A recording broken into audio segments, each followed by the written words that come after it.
Next, I'll call up to the podium his trainer, the man who makes it all happen. That's Virgil Hunter. Virgil.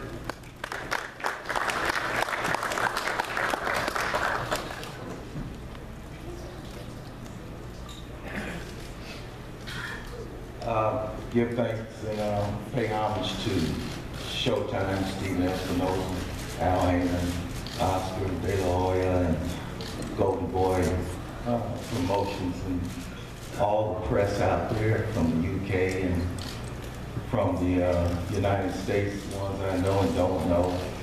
I see a lot of faces out there that helped me along as I was starting from the bottom to the top also. I see Dan over there who gave me great advice during those times.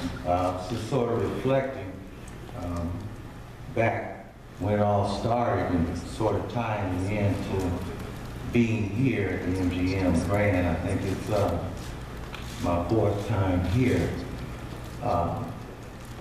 And just really grateful and humble to be here, because I know what it means to put a little kid in a car and driving 300 miles just to fight 3 1-minute rounds and see him get a trophy and be happy as he can be, and put him back in the car and drive him back home month after month, year after year.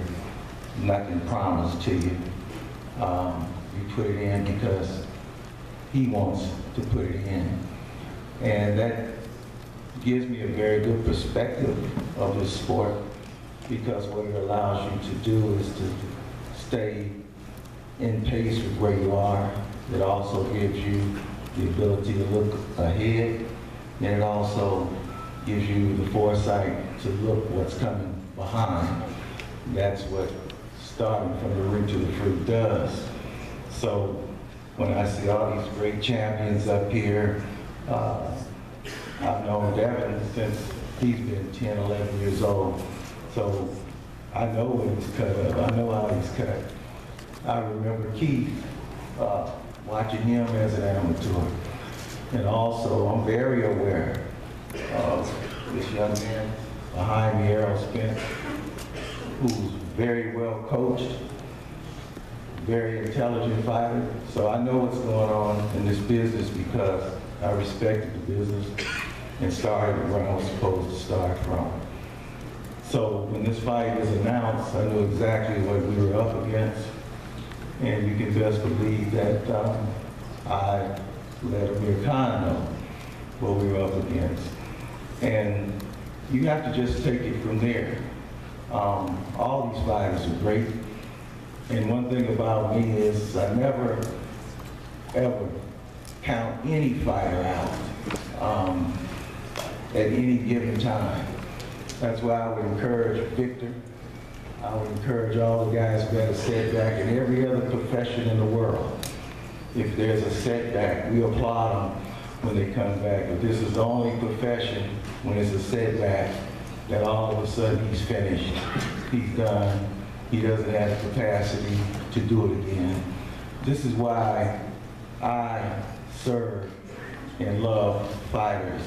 I don't think I have anything to prove to anybody. Never been here for any accolades, anything like that. But if I have to be honest about it, I've been to the top in the amateur game with the last gold medal. I've been to the top in the professional game with the number 2 pound-for-pound fighter in the world. Some think he's number 1.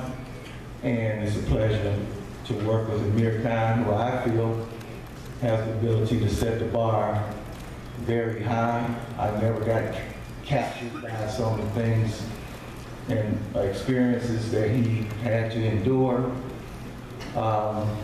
His family is second to none. They've treated me with the utmost respect. And it's a pleasure to be here in this moment. It's a pleasure to be here in this business because I can remember, like I said, nothing was promised to me. I can remember those rides. I can remember the trophies.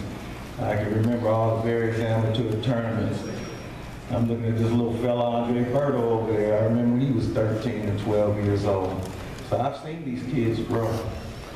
And I'm pro-fighter, and I'm pro-young man. That's my whole mission here. If I can help you, I'll do my best. Sometimes we come up short, but I'm here to help these young men. So we're well prepared for this fight. We know exactly what we're going up against. We're well prepared. And what happens, just let it fall where it's going to fall. Take care, everybody.